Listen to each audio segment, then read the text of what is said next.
আজকের অ্যানথ্রোপোলজিক্যাল আড্ডাতে তোমাদের সকলকে স্বাগত। আজকের আড্ডার টপিক হচ্ছে ডাকিনীবিদ্যা বা ডাইনিবিদ্যা বা ইংলিশে বলা হচ্ছে উইচক্রাফট। আজকের যে আলোচনাটা হবে সেই আলোচনাটা সম্পূর্ণ কিন্তু হবে অ্যানথ্রোপোলজিক্যাল ওয়েতে।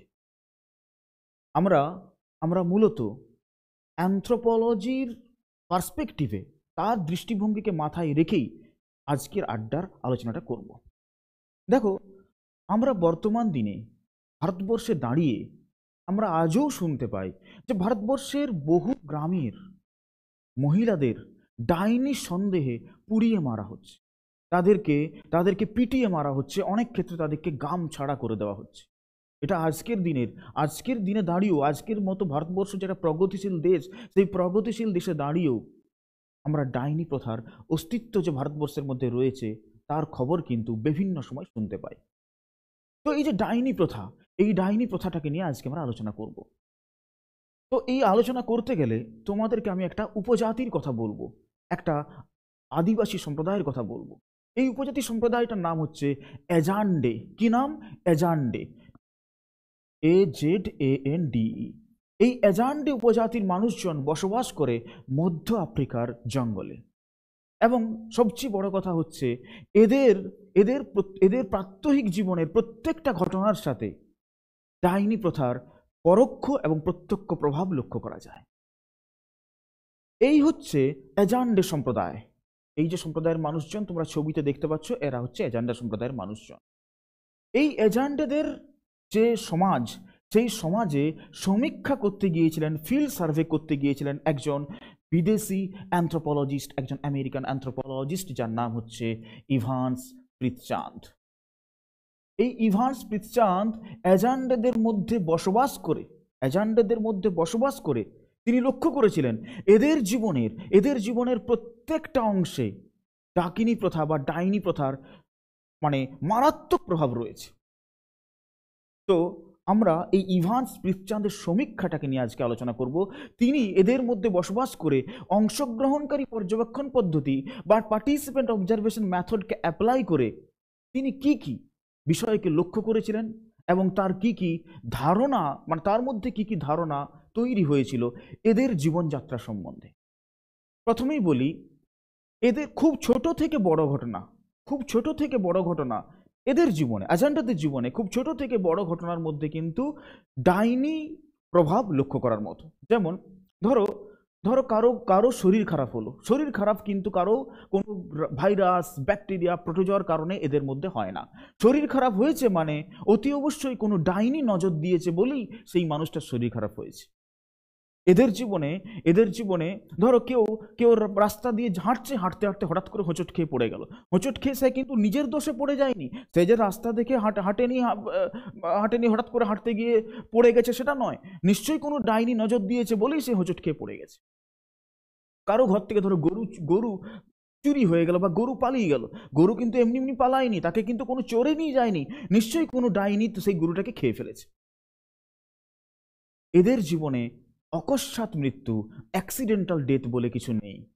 মৃত্যু হয়েছে মানে অবধারিত কোনো ডাইনি তাকে মেরেছে। কেউ জলে ডুবে মারা গেছে, জলে কিন্তু কেউ এমনি এমনি ডুবে যায়নি, সে সাঁতার কাটতে জানে না বলে জলে ডুবে যায়নি, ডাইনি তাকে ডুবিয়ে দিয়েছে। কেউ বাজে পড়ে মারা গেছে, বাজে কিন্তু কেউ এমনি এমনি মারা যায়নি, বাজ মানে সে মারা গেছে কারণ ডাইনি তার মাথায় বাজটা ফেলেছে। আমি বোঝাতে পারছি? কেউ কেউ কেউ কারো ধরো প্রচন্ড জ্বর হয়েছে, প্রচন্ড জ্বরের কারণে সে তার ব্রেন ডেথ হয়েছে এবং সে মারা গেছে। না না না, জ্বরের কারণে কেউ মারা যায় না এদের জীবনে।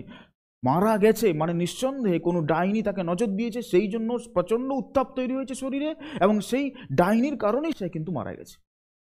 এদের জীবনে কোনো অ্যাক্সিডেন্টাল ডেথ, কোনো ডিজিজ ঘটিত ডেথ মানে কোনো রোগ ঘটিত মৃত্যু এদের জীবনে হয় না।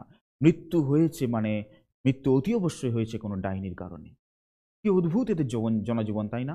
তো ইভান্স প্রিতচাঁদ যখন এদের জনজীবনকে সমীক্ষা করছিলেন, তিনি লক্ষ্য করলেন এদের ধর্মীয় জীবন, এদের সমাজ জীবন, এদের রাজনৈতিক জীবন, এদের পারিবারিক জীবন, এদের জীবনের প্রত্যেকটা অংশে, এদের অর্থনৈতিক জীবন, এদের জীবনের প্রত্যেকটা অংশে কিন্তু ডাকিনী প্রথা বা উইচক্রাফট বা ডাইনি প্রথার একদম সরাসরি প্রত্যক্ষ এবং পরোক্ষ প্রভাব রয়েছে বলে তিনি লক্ষ্য করেছিলেন। যেমন বলা যাক, এদের এই যে ডাকিনী প্রথা বিষয়টা, এটা নিয়ে আমি ছোট্ট একটু আলোচনা করি, মানে বিষয়টা কিরকম। ধরো প্রথমেই বলা হচ্ছে, ইভান স্মিথচাঁদ বলেছেন যে উইচক্রাফট এটা একটা শর্ট রেঞ্জ মিসাইল। ভালো করে শোনো, ইভান স্মিথচাঁদ কি বলেছেন, আমি একটা পেজ অ্যাড করিনি, রাইট। ইভান স্মিথচাঁদ বলেছেন উইচক্রাফট হচ্ছে একটা শর্ট রেঞ্জ মিসাইল। এটা ইভান স্মিথচাঁদ বলেছেন, কিন্তু ফর অ্যাজান্ডে। কেন, বিষয়টা একটু বলি। ডাকিনীদের ক্ষমতা হচ্ছে, এটা অ্যাজান্ডেদের মতে ডাকিনীদের ক্ষমতা হচ্ছে যে তারা দূর থেকেই কারো ক্ষতি সাধন করতে পারে। এমন নয় যে কোনো ডাইনিকে সামনে এসে কাউকে কামড়ে দিতে হবে, এমন নয়। ধরো ধরো কাউকে অসুস্থ করে দেবে, সে দূর থেকে শুধুমাত্র চোখ দিয়ে তাকে অসুস্থ করে দিতে পারে। তার মানে কি, তার যে ক্ষমতাটা সেটা সে দূর থেকে প্রয়োগ করতে পারে। তার মানে কি, সেটা বলতে পারি ওয়ান কাইন্ড অফ মিসাইল তো দূর থেকে নিক্ষেপ করেই কাউকে ক্ষতি সাধন করা যায়। ঠিক সেম ভাবে ডাকিনী বিদ্যার প্রয়োগ কিন্তু দূর থেকে করা যায়, right. So it is a kind of missile, and this missile is very short range, স্বল্প দৈর্ঘ্যের মিসাইল। তার মানে কি, উনি বলতে ওদের মধ্যে ধারণা হচ্ছে যে 5 কিলোমিটার দূর থেকে কোনো ডাকিনী কিন্তু কারো ক্ষতি করতে পারবে না। মোটামুটি 300 থেকে 400 মিটার এই ডিস্টেন্সের মধ্যে ডাকিনী কিন্তু কাউকে দূর থেকে ক্ষতি করতে পারে। এবং এই কারণেই, যেহেতু এদের মধ্যে ধারণা হচ্ছে যে ক্ষতি করতে পারে ডাকিনী, কিন্তু সে এমন নয় যে 10 কিলোমিটার দূর থেকে কারো ক্ষতি করে দেবে। সে মানে কোনো কাছাকাছি স্থানের মধ্যে সে থাকবে, তখন সে ক্ষতিটা করতে পারে। অর্থাৎ মিসাইলটা তার হাতে রয়েছে, but this is short range missile. এই কারণে তারা কি করতো জানো তো, এই এজেন্ডারা এদের মধ্যে এই কুসংস্কারের কারণে তারা কি করতো, তারা সবসময় তাদের যে নেবার, তাদের যে প্রতিবেশী, তার থেকে মোটামুটি একটা ডিস্টেন্স বজায় রেখে তার ঘরটা তৈরি করতো। ওই 300, 400, 500 মিটার দূরে তার বাড়িতে তৈরি করতো। এর ফলাফল কি, এটা কেন না, হঠাৎ করে 300, 400 মিটারের মধ্যে ধরো যে প্রতিবেশী, যে সে যদি ডাইনি হয়, সে হঠাৎ করে আমার ক্ষতি করতে পারবে না, ঠিক আছে। এই ধারণা থেকে তারা কিন্তু প্রতিবেশীর থেকে একটু একটু দূরত্ব বজায় রেখে বাড়ি তৈরি করতো। তো এটা একটা, তার মানে কি দেখো, এদের যে এই যে সামাজিক যে একটা বিষয়, বাড়ি তৈরি করা, মানে সমাজ তৈরি করা, এটা একটা সামাজিক বিষয়, কিন্তু এর মধ্যে ডাকিনী প্রথার একটা অস্তিত্ব লক্ষ্য করা যায়, রাইট। এদের এদের ধরো রাজনৈতিক জীবনে, এদের আইন শৃঙ্খলা রক্ষার ক্ষেত্রেও কিন্তু ডাকিনী বিদ্যার একটা অদ্ভুত ভূমিকা আছে। কেমন, আমি একটু বলি। বলা হয়ে থাকে witchcraft is used to eliminate anti social behaviour. মানে ধরো কেউ কোনো মিথ্যে কথা বললো, সেটা সবাই বুঝতে পারলো, তখন তাকে উইচ বা ডাইনি হিসাবে ব্লেম করা হবে। ধরো কেউ চুরি করতে গেল এবং চুরি করতে গিয়ে ধরা পড়লো, তখন সমাজ তাকে বলে দেবে এই কিন্তু ডাইনি। এদের মধ্যে বিষয়টা রয়েছে, এই ভয় থেকে যে আমি যদি মিথ্যে কথা বলি, আমি যদি চুরি করতে যাই, আমি কিন্তু ডাইনি হিসাবে প্রতিপন্ন হতে পারি। আমার শুধুমাত্র আমি নয়, আমার গোটা ফ্যামিলিও কিন্তু সেক্ষেত্রে সমাজের মধ্যে ডাইনি হিসাবে প্রতিপন্ন হয়ে যাবে। এবং এই জিনিসটা যদি হয়ে যায়, তাহলে তো একটা ভীষণ বিপত্তির বিষয়, রাইট। এই ভয় থেকে কিন্তু দেখা যায় যে এজেন্ট সম্প্রদায়ের মানুষজন কিন্তু সহজে মিথ্যে কথা বলে না। তারা সহজে কিন্তু কোনো খারাপ কাজ করে না। কাউকে নিজে হাতে হত্যা করতে যাওয়া, কারো ঘরে চুরি করতে যাওয়া, এই ধরনের ঘটনা তারা ঘটায় না।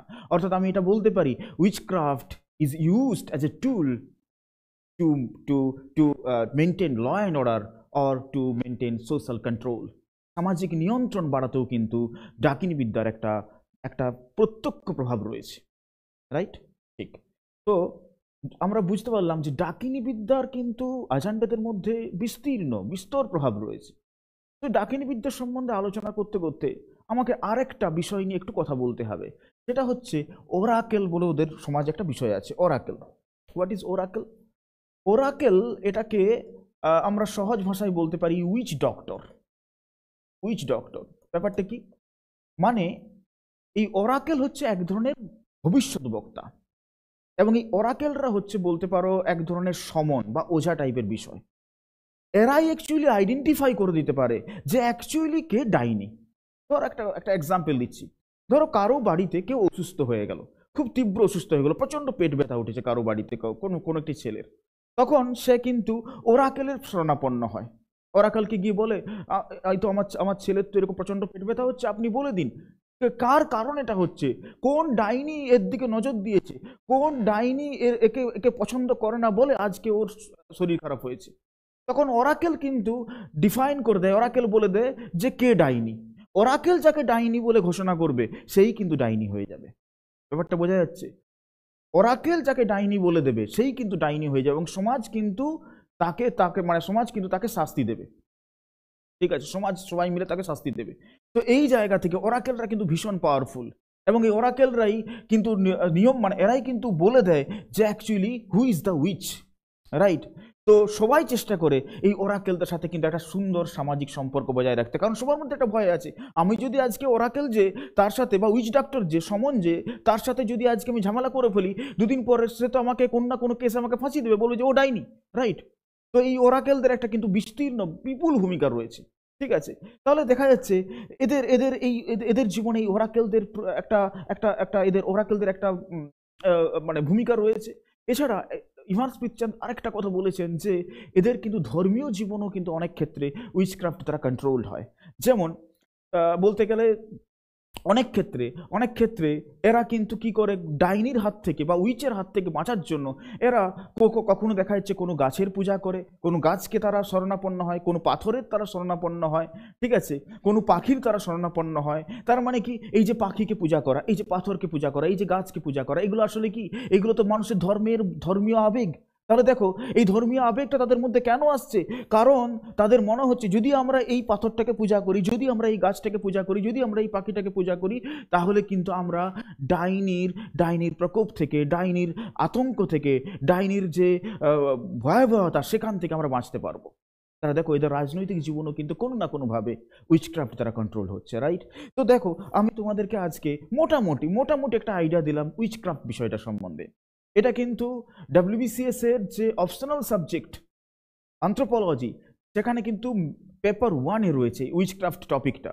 এটা অনেক সময় তোমাদের শর্ট নোটসে আসে, 20 নাম্বারসে, অনেক সময় আসে থাকে, কখনো 10 নাম্বারসও এসছে, এবং অনেক সময় এটা দেখা যায় ডাইরেক্ট এই ধরনের একটা কোশ্চেন পড়ে যে what is witchcraft, what is the role of witchcraft in the life of agent people.